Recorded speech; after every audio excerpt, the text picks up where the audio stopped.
Bab 152. Setelah Cao Ronghui merasakan tatapan panas dari kerumunan, senyum muncul di wajahnya, dan dia mengumumkan dengan keras, lot terakhir Zhu Guo memiliki harga cadangan 5 miliar yuan.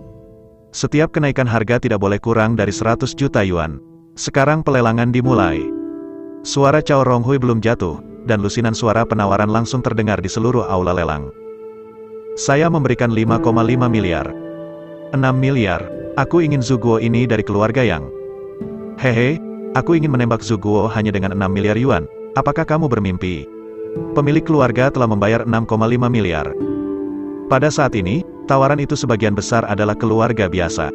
Orang-orang di keluarga kelas menengah dan kelas atas menonton dengan dingin. Hanya dalam beberapa menit, harga penawaran Zhu Guo melebihi 20 miliar. Pada saat ini, lantai lelang yang awalnya berisik menjadi jauh lebih tenang. Hanya ada beberapa orang yang tersisa, masih menawar. Lagi pula, tidak semua orang bisa mendapatkan harga tinggi 20 miliar yuan. Ketika persaingan di antara keluarga biasa hampir sama, keluarga kelas menengah dan keluarga kelas atas membuat suara mereka terdengar satu demi satu. Dorong lelang ke klimaks. 25 miliar. 26 miliar. 22 miliar, Zhu Guo, aku bertekad untuk menang. Sumber daya keuangan keluarga kelas menengah dan keluarga atas jauh melebihi keluarga biasa. Saat mereka mulai menawar, harga Zhu Guo naik dengan cepat dengan kecepatan seperti roket. Dalam sekejap, harga penawaran melebihi 30 miliar. Di kotak dizi nomor 7, Chen Wenchao merasa waktunya hampir sama, jadi dia berkata dengan suara dingin, 301 miliar. Zhu Guo ini, saya menginginkannya dari keluarga Chen. Dalam lelang ini, keluarga Mo tidak mengirim siapapun untuk berpartisipasi karena mereka sedang menyelidiki penyebab kemunduran keluarga Lin dan kehancuran keluarga Bai. Karena itu, keluarga Chen adalah keluarga paling kuat di rumah lelang. Begitu Chen Wenchao berbicara, dia segera menakuti 90% penawar kembali.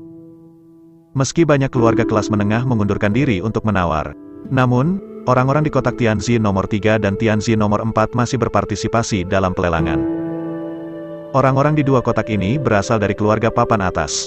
Meskipun kekuatan keluarga tidak sebagus keluarga Chen, mereka tidak takut pada keluarga Chen. 32 miliar. 32,5 miliar. Ketika harganya naik menjadi hampir 33 miliar, Chen Wenchao tidak bisa duduk diam. Meskipun keluarga Chen memiliki lebih dari 100 miliar aset, dia bukan kepala keluarga Chen, bahkan kepala keluarga muda. Lebih dari 40 miliar sudah menjadi batas yang bisa dia gunakan. Ini karena orang tuanya sudah mendukung orang-orang tingkat tinggi. 40,5 miliar, Chen Wenchao berkata dengan dingin. Setelah meneriakkan harga penawaran, dia mengarahkan pandangannya ke kotak Tianzi nomor 3 dan Tianzi nomor 4, mengancam, besok adalah hari ulang tahun kakekku, Zhu Guo ini akan menjadi hadiah ulang tahun terbaik.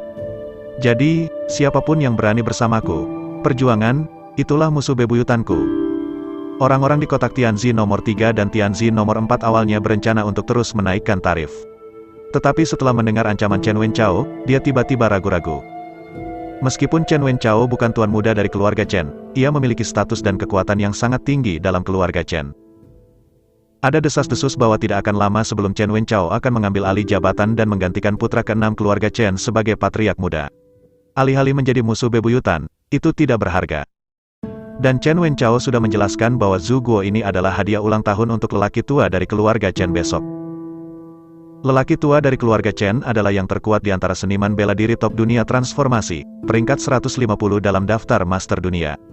Buah vermilion ini memang sangat penting baginya. Jika mereka membawa Zhu Guo pergi, kemungkinan besar mereka akan menyinggung orang tua dari keluarga Chen. Oleh karena itu, setelah ragu-ragu sejenak, orang-orang di kotak Tianzi nomor 3 dan Tianzi nomor 4 menyerah pada saat yang sama. Ketika Chen Wenchao melihat adegan ini, sudut mulutnya tidak bisa menahan senyum kemenangan. Cao Ronghui melihat sekeliling, tidak melihat ada yang menawar, dan berteriak, 40,5 miliar, pertama kali. 40,5 miliar, kedua kalinya. Tepat ketika Cao Ronghui hendak menjatuhkan palu, sebuah suara dingin tiba-tiba keluar dari kotak nomor 2 Tianzi. 45 miliar. Hao Kunqin secara langsung menaikkan harganya sebesar 4,5 miliar. Hah? Di ruang lelang, mata semua orang langsung terfokus pada Hao Kunqin. Terkejut di mata semua orang. Tidak ada yang berpikir bahwa bahkan dua keluarga teratas akan menyerah penawaran. Ada orang yang berani bersaing dengan Chen Wenchao untuk Zhu Guo. Sangat berani, bahkan berani bersaing dengan Chen Wenchao. Apakah orang ini memiliki latar belakang langit dan bumi? Saya mendengar bahwa surat undangan yang diambil orang ini diberikan oleh anggota ke-6 dari keluarga Chen. Mungkinkah ini perjuangan dalam keluarga Chen? Para VIP di dalam kotak di lantai 2 mulai membuat asosiasi. Di kotak kata nomor 7, Chen Wenchao menepuk meja kayu di sebelahnya dengan telapak tangan, dan berkata dengan dingin, orang ke-6 pasti telah menghasutnya. Di mata Chen Wenchao, meskipun Hao Kun Qin adalah penguasa besar puncak transformasi, sumber daya keuangannya sendiri tidak akan pernah begitu kuat. 45 miliar yuan dapat dikatakan sebagai semua aset keluarga biasa. Hao Kun Qin tidak akan pernah mengeluarkannya, satu-satunya penjelasan adalah hegemoni. Yang ke-6 ingin menggunakan Zhu Guo ini untuk menyenangkan lelaki tua itu dan mengkonsolidasikan posisinya sebagai patriark muda. Chen Wenchao membuat segalanya dalam sekejap. Chen Wenchong di samping menggertakkan giginya dan berkata, saya akan memanggil konsekrasi dan membiarkan dia membunuh orang ini. Meskipun Master Agung Puncak Transformasi sangat kuat, keluarga Chen memiliki beberapa kuil, dan semuanya telah mencapai puncak transformasi. Tidak sulit untuk mengepung dan membunuh satu orang bersama-sama. Chen Wenchao menggelengkan kepalanya dan berkata kepada Chen Wenchong, kamu menelpon orang tuamu dan meminta mereka untuk memobilisasi dana dengan segenap kekuatan mereka. Saya tidak percaya, bisakah saya membandingkan sumber keuangan saya dengan yang ke-6? Mata Chen Wenchao dipenuhi dengan kepercayaan diri yang tak terbatas. Meskipun hegemoni secara nominal adalah tuan muda dari keluarga Chen, kekuatannya di keluarga Chen jauh melebihi hegemoni. Selain kekuatan keluarga Chen, ia memiliki banyak sekutu. Misalnya, keluarga Li, keluarga Sun, Dou.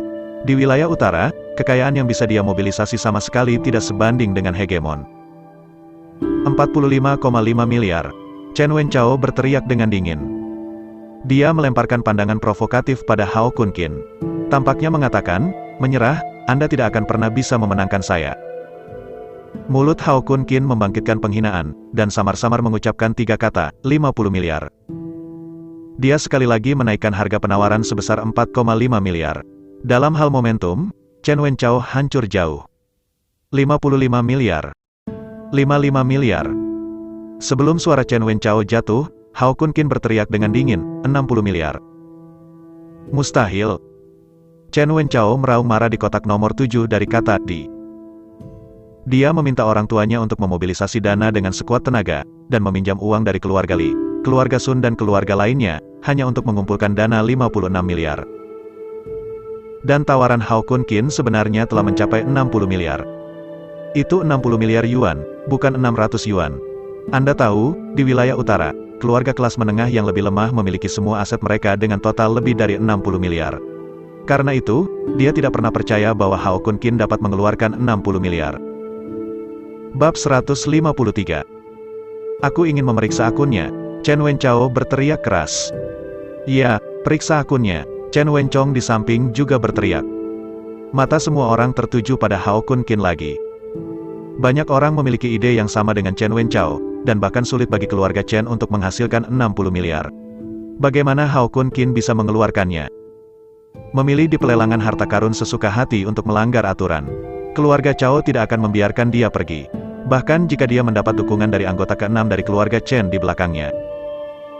Saya ingat bahwa orang yang dengan sewenang-wenang meneriakkan harga terakhir kali secara langsung menghapus basis kultivasinya dan mengganggu anggota tubuhnya. Sisa hidupnya hanya bisa dihabiskan di tempat tidur. Anak ini sudah berakhir. Di bawah tatapan semua orang, Cao Ronghui memimpin orang-orang ke dalam kotak kedua Tianzi.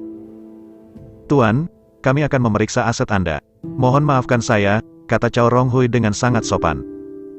Hao Kun Qin melirik Chen Wenchao dengan jijik di kotak dizi nomor 7, lalu mengeluarkan kartu bank dan melemparkannya ke Cao Ronghui. Kartu bank yang dia buang adalah kartu hitam tertinggi yang dikeluarkan oleh Bank Dunia. Sebagai kepala juru lelang dari keluarga Chao, penglihatan Cao Ronghui secara alami sangat kejam. Sekilas dia mengenali kartu hitam tertinggi. Berdasarkan pengalamannya selama bertahun-tahun, dia dapat langsung menilai tanpa pemeriksaan lebih lanjut sama sekali bahwa kartu hitam tertinggi ini benar. Keringat dingin di dahi Cao Ronghui mengalir. Sebelum memasuki kotak Tianzi nomor 2, dia dan Chen Wenchao memiliki ide yang sama, dan tidak berpikir bahwa Hao Kun Qin dapat mengeluarkan 60 miliar. Tapi sekarang, dia tidak sabar untuk menamparkan dirinya sendiri 2 kali. Belum lagi 60 miliar, bahkan 600 miliar, Hao Kun Qin bisa mendapatkannya. Kartu hitam tertinggi memiliki batas cerukan 100 miliar mata uang dunia di Bank Dunia. Dihitung menurut nilai tukar, 100 miliar mata uang dunia setara dengan 700 miliar mata uang Xia. Tidak berlebihan untuk mengatakan bahwa Hao Kun Qin, yang memiliki kartu hitam tertinggi, telah berdiri di puncak kekayaan kerajaan Xia besar. Dan keluarga Cao berani memeriksa rekening orang sebesar itu, tidak diragukan lagi mempertanyakan kekayaannya.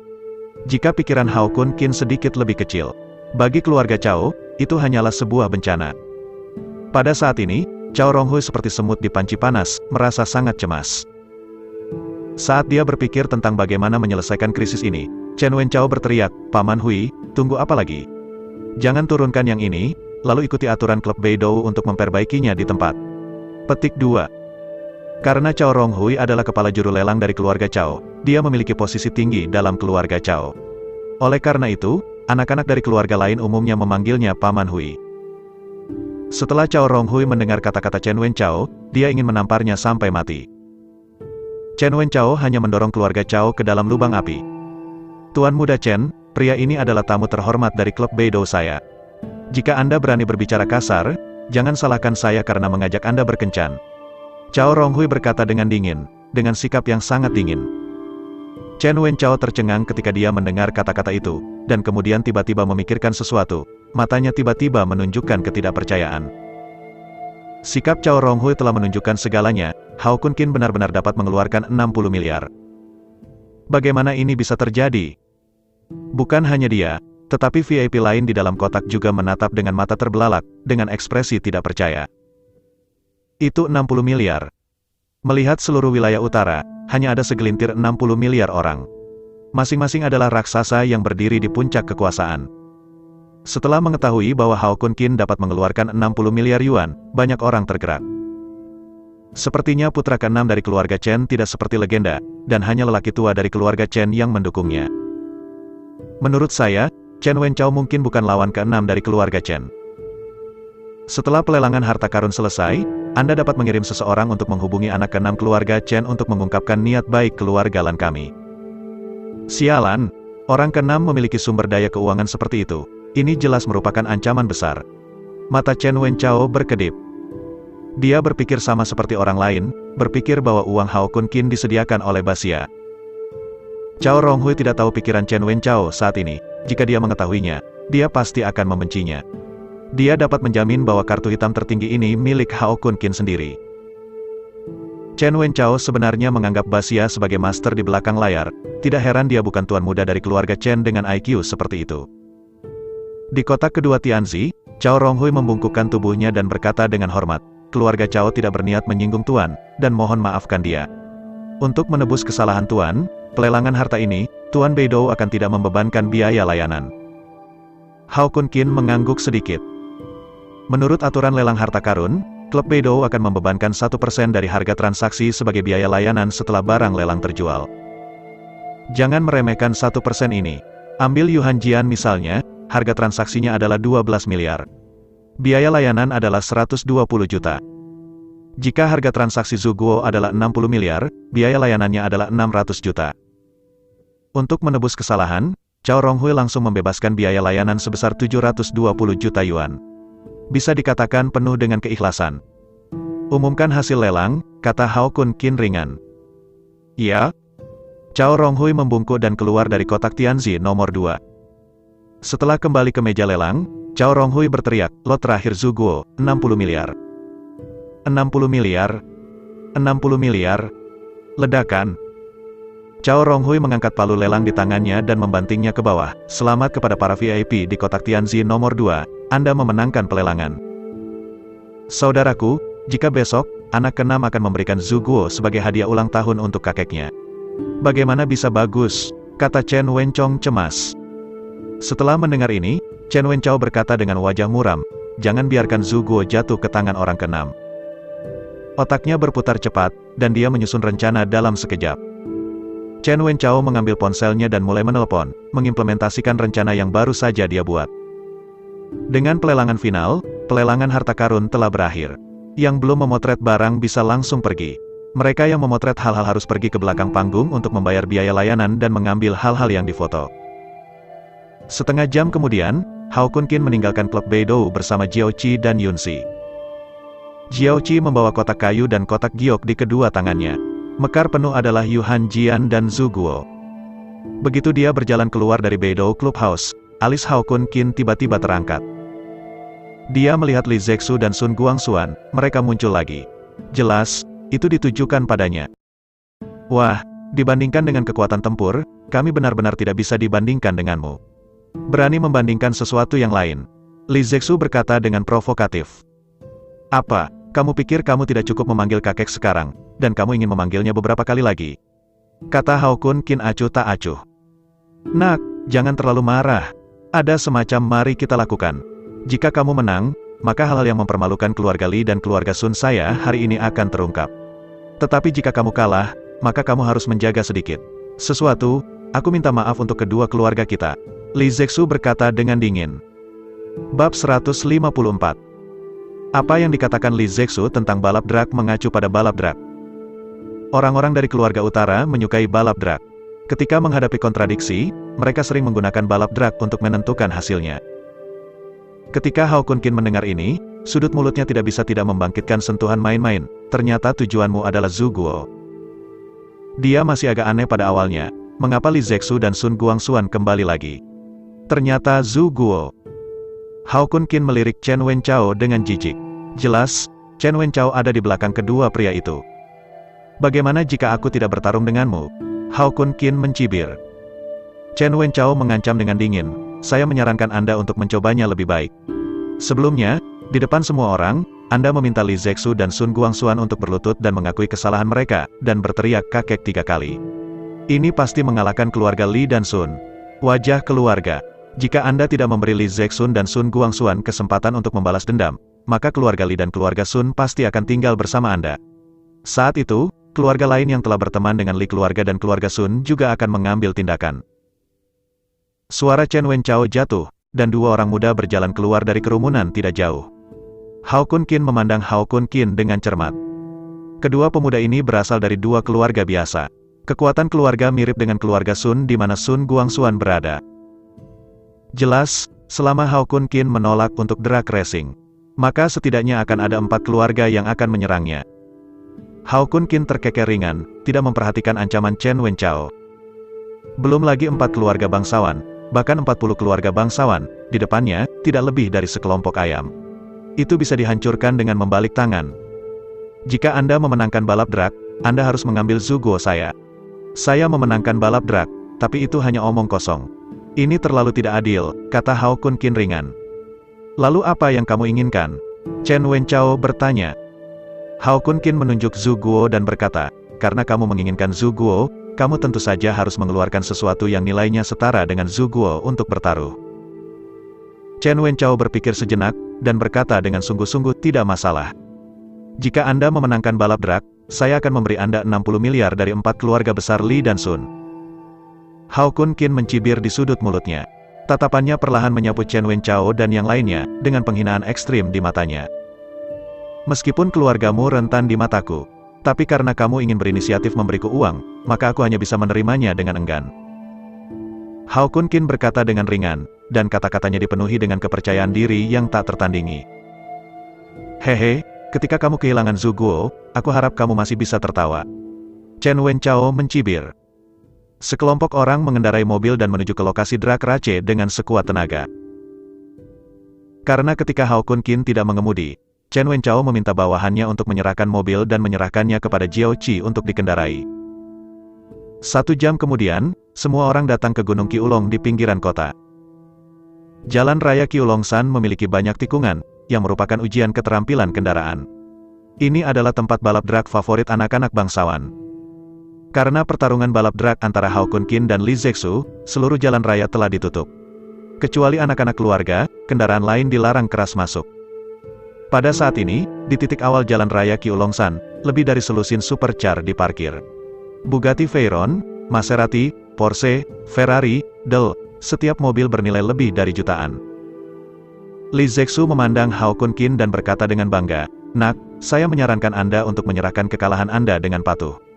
Tidak akan terlalu buruk untuk kalah untuk sementara waktu dan Anda tidak akan bisa mundur. Itu benar, Tuan Suge, tetapi Raja Mobil Utara. Melihat seluruh negara Gritsia, mereka semua adalah pembalap papan atas. Hanya karena kamu ingin pergi balapan dengan Suge, Sun Guangxuan mengejek.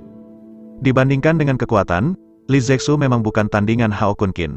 Tapi lebih baik daripada keterampilan mobil, dia pikir dia bisa mengalahkan Hao Kunkin. Karena tuannya adalah Raja Mobil Utara, dengan keterampilan mengemudi yang luar biasa. Meskipun keterampilan mengemudinya tidak sebaik tuannya, dia juga mendapatkan kebenaran. Melihat seluruh wilayah utara, hanya ada segelintir orang yang bisa mengalahkannya dalam balap drag. Inilah sebabnya Chen Wenchao ingin dia dan Hao Kunkin bersaing. Kalimat ini juga diberikan kepadamu, kata Hao Kunkin acuh tak acuh. Bawa malumu sendiri, aku akan memberitahumu sebentar lagi, apa itu Raja Balap Drag? Li Zexu berkata dengan dingin. Hao Kunkin melirik Li Zexu dengan jijik. Itu hanya murid Raja Mobil Utara, bahkan jika Raja Mobil Utara datang, dia bahkan tidak ingin mengalahkannya. Anda tahu, Hao Kunkin adalah seorang jenius yang tiada taranya. Selain keterampilan budidaya seni bela diri yang luar biasa, ia juga telah mencapai puncak di banyak industri. Seperti Go, catur, daova, organisme dan sebagainya. Hal yang sama berlaku untuk mobil balap. Raja mobil musim panas besar saat ini adalah kekalahannya. Li Zexu berjalan ke Bugatti Veyron merah dan menepuknya. Kemudian dia berkata kepada Hao Kunkin dengan bangga, mobil ini milikku, kamu dapat memilih sisa mobil. Hao Kunkin melirik Bugatti Veyron dan berkata dengan mengejek, di hadapan kekuatan absolut, tidak ada trik yang akan berhasil. Sebagai pembangkit tenaga listrik para dewa, persepsi dan wawasan Hao Kunkin telah mencapai titik di mana ia menentang langit. Sekilas, dia bisa melihat bahwa Bugatti Veyron merah yang dipilih Li Zexu telah dimodifikasi. Performanya jauh melebihi mobil lain. Untuk meyakinkanmu tentang kekalahan, aku memilih mobil ini. Hao Kunkin mengangkat tangannya ke sebuah mobil. Semua orang melihat ke arah yang dia tunjuk dan menemukan bahwa Hao Kunkin tidak memilih supercar, tetapi sedan Volkswagen biasa. Ada ekspresi terkejut di mata semua orang. Tidak ada yang mengira bahwa Hao Kunkin akan meninggalkan supercar dan memilih sedan Volkswagen biasa. Hahaha, katakan saja jika kamu ingin mengaku kalah, mengapa repot-repot? Li Zexu tertawa. Bugatti Veyron yang dimodifikasi jauh melampaui supercar biasa dalam performa. Apalagi sedan Volkswagen ini, keduanya benar-benar tidak ada bandingannya. Apakah kamu akan kalah? Kamu akan tahu setelah perbandingan, kata Hao Kunkin ringan. Karena kamu ingin mencari pelecehan, maka aku akan memenuhimu. Li Zexu mencibir. Keduanya mengendarai mobil mereka secara terpisah dan tiba di garis start. Tubuh montok yang indah berjalan di antara mobil Volkswagen dan Bugatti Veyron dan mengangkat panji merah. Ketika si cantik melambaikan panji, Hao Kunkin dan Li Zexu menginjak pedal gas secara bersamaan. Boom, boom. Mobil Volkswagen dan Bugatti Veyron seperti dua bola meriam yang terbang dalam sekejap. Dalam sekejap mata, dia melewati tikungan pertama dan menghilang dari pandangan semua orang. Meskipun waktunya sangat singkat, semua orang melihatnya dengan jelas. Ketika Bugatti Veyron melewati tikungan pertama, itu sudah meninggalkan Volkswagen di belakang. Hari ini benar-benar pengalaman yang panjang. Ini pertama kalinya saya melihat seseorang dengan mobil biasa dan supercar top. Jika anak itu bisa menang, aku akan membaca namaku terbalik. Kurasa Li Zexu bisa mengeluarkan anak itu setidaknya selama 5 menit. Menurutku, Li Zexu setidaknya akan mengguncang anak itu selama 10 menit.